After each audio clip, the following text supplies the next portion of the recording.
Marvel Knights was an attempt at making a more mature line of Marvel comics, and in Marvel Knights you had a lot of your favorite superheroes. This wasn't quite as intense as Max, but it was a pretty cool line. Today we're going to be covering the first part of the SpiderMan Marvel Knights storyline. This story is called SpiderMan Among Dead Men, and it's a very interesting take on the character and the entire lore of Spider-Man.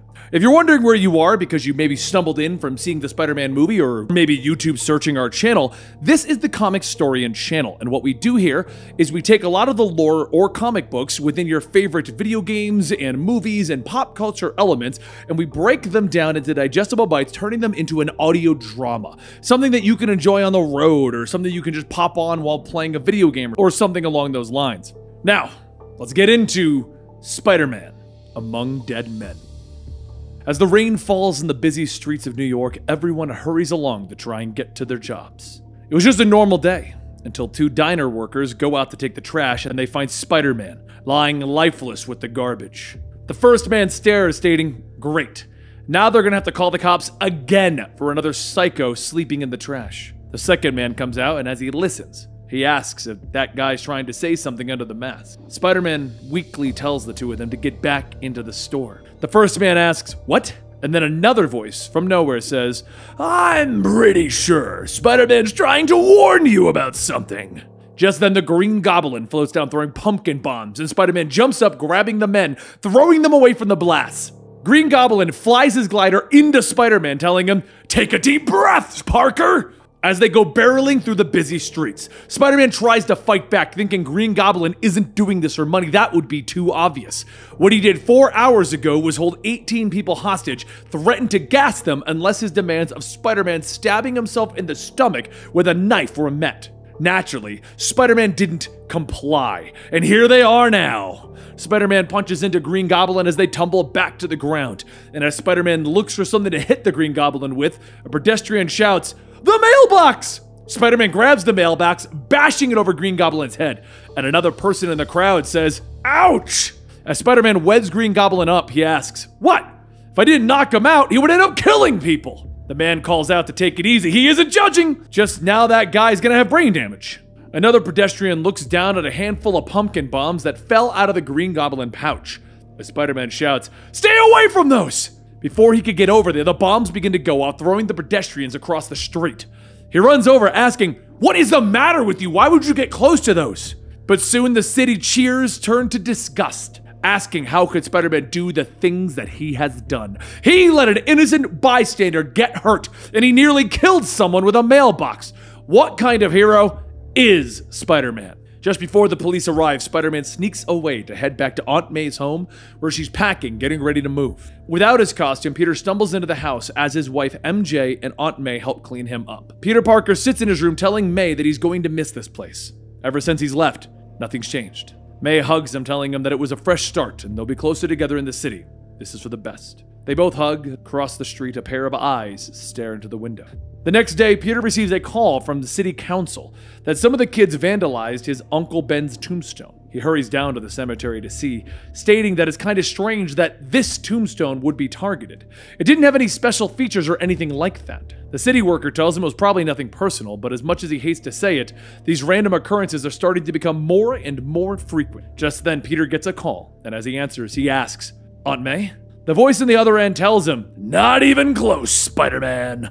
Nice job finally taking out the Green Goblin. Funny, the news is stating that he's looking to charge Spider-Man with aggravated assault, huh?" Peter says, I'm sorry, there must be some kind of a mistake." The voice tells him, "Please, let's be adults about this, Peter. Wasn't defiling your uncle's grave enough? Do we really have to do something truly awful?" Peter asks, "What do they want?" And the voice tells him, "We just want you to realize how bad things can get when something as simple as your real name falls into the wrong hands." Peter then asks, What are you talking about?" And the voice says, "Care for a wheat snack, sweetie?" Peter hangs up the phone, rushing over to May's new apartment without even changing into his costume, almost not caring who sees him at this point. He does, however, make sure to not stay in one spot long enough for anyone to really get a look at his face. He swings around the building, jumping through the apartment window, calling out, "On May! On May!" But as he looks around, he sees the apartment has been ransacked and May is nowhere to be found. After sending MJ away in fear that she may be targeted next, Peter makes a call to one of the only people who know his real identity, Black Cat.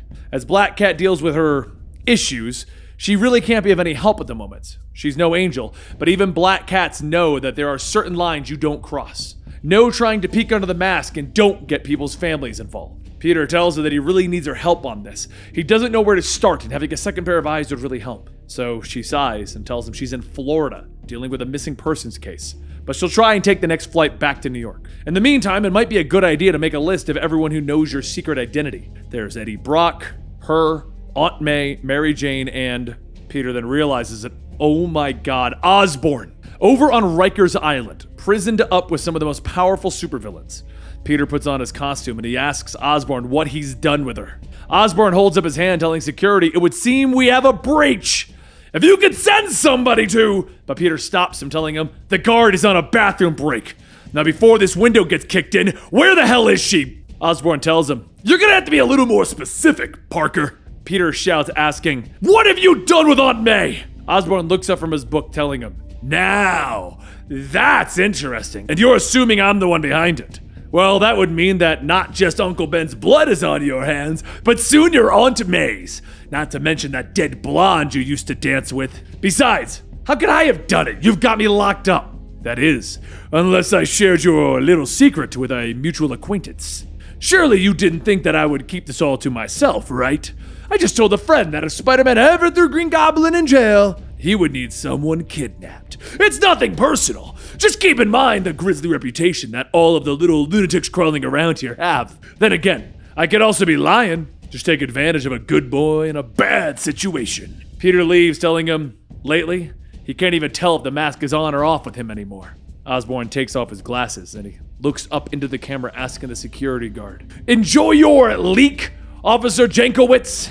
With no one else to turn to, Peter makes a desperate attempt to get a hold of the Avengers. As he knocks on the door, Jarvis tells him, "Sure, I'll get Captain America for you, but who's there? The amazing Spider-Man?" Peter shouts, "No, please don't make me do this the hard way. Just let me in so that I can explain what's going on." Jarvis tells him that he can have a good night. Hopefully your frat house boys find this to be funny when the police arrive to take you away. As the mansion guards show up, Peter kicks in the door to try and find any hero that he can. Suddenly there's a blue light as Quicksilver speeds through, knocking Peter through several walls. Before Quicksilver could punch Peter though, Captain America shows up, telling him, "Stand down. Let's hear what this gentleman has to say before things get out of hand." Cap helps Peter up and Peter tells him, "This is gonna sound crazy, mostly because none of you know my identity, but my aunt has been kidnapped. I need to see Fury." Cap asks, "Isn't this something that we could help you with? Nick's currently in a parallel reality." Peter says, "Well, since Fury already knows who I am, it makes things a little less complicated." Cap tells him, "Doesn't matter if we know who you are or not, and frankly, we really don't care to know. If you need help, we'll get some information to go off of." Peter then says it's easy for him to say. All the people he grew up with are already deceased. It's not like him going public will put his childhood sweetheart in danger. You know what? Sorry, bad idea. I'm stressed and I'm worried about my aunt. Sorry for wasting everyone's time. Cap tries to tell Peter, "Wait," but Peter doesn't respond and he leaves. Now, without the heroes to turn to, Peter makes one last-ditch effort to try and find Aunt May, and that means speaking with the owl. Peter easily knocks out the owl's men, and as the owl pours himself a glass of wine, he asks, "What does Spider-Man want?" Peter hands him a picture of Aunt May, stating that there's a kidnapped victim by the name of May Parker. She was taken from her apartment less than 24 hours ago, and he has suspicions that a costume was involved. Owl tells him that this has nothing to do with him, but Peter says that it should when someone is trying to take over Kingpin's empire. That would mean that Spider-Man would owe him. For a fat little man with his eyes on becoming New York's next mob boss, this should be worth a lot. Owl takes a sip of his wine and says, "Wait there while I make a few phone calls." Short while later, he returns, stating, "Electro and the Vulture." Peter asks if he's sure, and the owl says, "My sources are impeccable." Peter quickly jumps out the window, stating thanks. And the owl tells him, "You are more than welcome." Elsewhere in the city, Vulture tells Electro that they shouldn't be doing this. They're supposed to be holed up in a hotel until the wheelman is ready to get them. Electro laughs, telling him, "It's going to be fine! We just needed to get out of that place and into a bar. I know just the place." The two enter a secret underground bar, and the bouncer yells to Electro, "It's good to see you again. How you been?" Electro says that he's been supercharged as ever. Now him and his friend are gonna go look for a good time tonight. Got anyone special for the Vulture? Vulture whispers to Electro that if he's being honest, this kind of thing is very distasteful and exploitative. Electro tells him Vultures are supposed to be exploitative. Just shut up and have some fun for once in your life. As Electro leaves his date, she begins changing shapes into the other female superheroes, asking what he's in the mood for tonight. Sue Richards, Scarlet Witch, maybe Marina? Electro opens up the door stating, "Actually, there's something I was interested in." But as the door swings open, Electro sees the room covered in webs and Peter telling him, "I'm sorry to spoil your party." Electro pushes the woman away, trying to shock Peter, but as Peter dodges, he punches Electro, asking, "Really? Do you think I'm that stupid?" He tackles Electro out of the room. Vulture and his date see this, and the woman shouts, "You have to do something!" Vulture grabs his suitcase, telling them, "It doesn't work like that. My costume is back in the hotel." As Vulture jumps out the window, Peter tells him, "You're not going anywhere!" And he shoots the webbing, hitting the suitcase. Electro shouts to Vulture to let go of the case, but as Vulture pulls back, the suitcase pops open with money raining down onto the streets. Electro sets off an explosion, shooting Peter out of the building, screaming, "That was all the money we had, you idiot!" Vulture grabs the empty suitcase, stating, "Well, it's gone. The 20 million is scattered across the neighborhood. What are we going to do?" Electro then tells him, "We're gonna crucify that clown! No more fun and games! We're gonna tear Spider-Man apart for this!" Electro jumps out chasing after Peter, but every time he gets close, Peter would punch him down. As the two land on a passing taxi, Electro sends an electrical shock through the car and into Peter. Peter manages to kick Electro back to stop him, but Electro blasts him into the air, asking, "What the hell? That actually hurts, you little runt! This time you've gotten yourself in way over your head. This was just between bad guys. Spider-Man shouldn't have been involved." Just then, Electro begins to use his power to pick up small metal objects, and he begins to shoot them at Peter. All of the missed shots land into cars and other things, and Peter shouts for him, "Stop! You could hurt someone!" Electro yells, "Yeah? Well, you just cost me $20 million! I'm gonna be taking it out on someone!" Seconds later, the car that Peter was standing on explodes, with Peter shouting, "Stop! Don't do this!" Electro walks up, lifting the nearby cars, asking, "Do you have any idea how pathetic you sound? When you're in prison for a long time, you find new ways to use your powers, just like..." And that's when all of the cars that Electro has lifted come crashing down onto Peter, exploding, setting everyone on fire. With no sign of Spider-Man, Electro begins to escape, but Peter barrels into him from behind, throwing the two into an abandoned building. Peter doesn't say anything. He just feels his blind rage, and he punches him over and over again. Electro stumbles back, telling him, "I'm gonna burn your face off!" And Peter points to the sign, telling him, "Gas and propane. Do you really think that's a good idea?" A few moments later, the entire top of the building explodes, with Peter shouting, asking, "Where's your hostage? Where is May Parker?" Electro asks, "What are you talking about?" But before Peter could answer, Electro begins to laugh. He tells Peter, "You must really be an idiot. You do know Kingpin used to be a movie producer, right? Now with Kingpin out of the way, Owl moved in to take over and hired us to try and get himself a decent gang. The truth is, we've never even heard of this woman. Sounds like Owl just played you like a freaking violin." Electro shocks the water, electrocuting Peter. As he tries to recover, he ends up falling off the ledge. He tries to shoot the webbing to catch himself, but he doesn't reach it in time, falling straight into a police car. An ambulance rushes onto the scene to help those that have been hurt, and Peter is one of the ones that is taken away. The doctors lay him on a table, getting ready to operate, when one of the EMTs states that they need to keep the Spider-Man mask on. The doctor, preparing for surgery, asks, "What are you, 9? Hand me the scissors before this guy chokes to death because of the mask." The doctor begins to cut open the mask, tossing it into the trash, stating, "Okay, now we can get to work." As the operation finishes, the media catches wind that there are 17 casualties, one of which is Spider-Man himself. The doctors are working hard to keep everyone alive. Inside of the hospital, the director tells the doctor that they do not remove the masks of super people. Because of this, every half-baked Green Goblin wannabe is going to try to make a name for himself. It's at that moment that someone bursts through the windows in Peter's room, and the nurse shouts to just get back. This man doesn't even know where he is. Vulture lands at the foot of Peter's bed, asking, "Have you seen the Discovery Channel? This is what vultures do!" Vulture then grabs the woman, snapping her neck, telling Peter, "It's time for us to get down to business. But before we do, I just want to take a peek under all those bandages to see who I've been fighting all these years."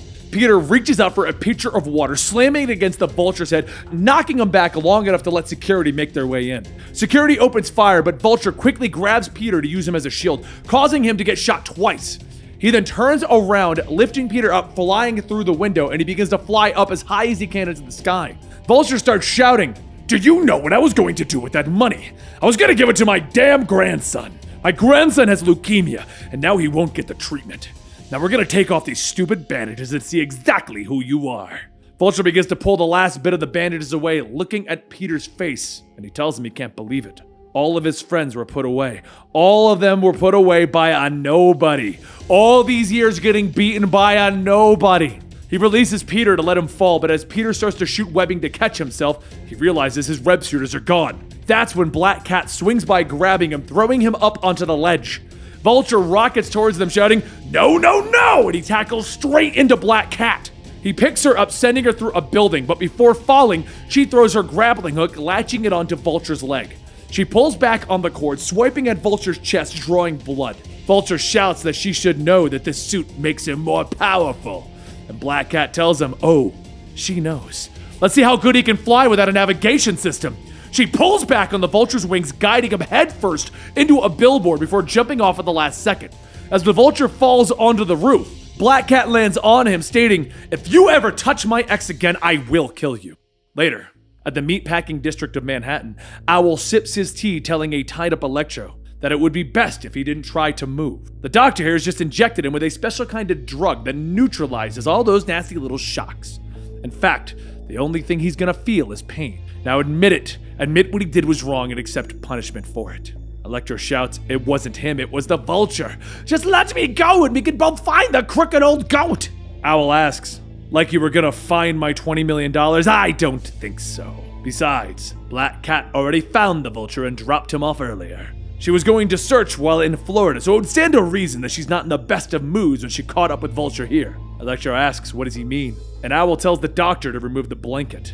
The sheet comes off and the Vulture gasps for air, his face and body covered in deep cuts and bruises. Electro shouts, oh God, Vulture! Jesus, God, no! The doctor then holds up a scalpel to Electro's face, and Owl takes a sip of his tea. To it too, Mr. Dillon, to it too. And that is Volume 1 of Marvel Knights Spider-Man. Pretty epic and crazy, huh? Don't worry, we're going to be bringing you more of this story very, very soon, right here at the Comicstorian channel. This is going to be our Spider-Man promotion video, basically pushing out the fact that we've got Spider-Man rolling out. So I hope you guys enjoy. Don't forget to check out our link down below for our limited edition Spider-Man t-shirt that we've released to come with the movie. And you can also give this video a subscription. Let me know in the comments down below what you think of Marvel Knights Spider-Man. And also, if you wouldn't mind, please hit that bell so you can turn on notifications and know exactly when new videos are coming out, so you'll be able to track the next edition of Spider-Man all to the extreme.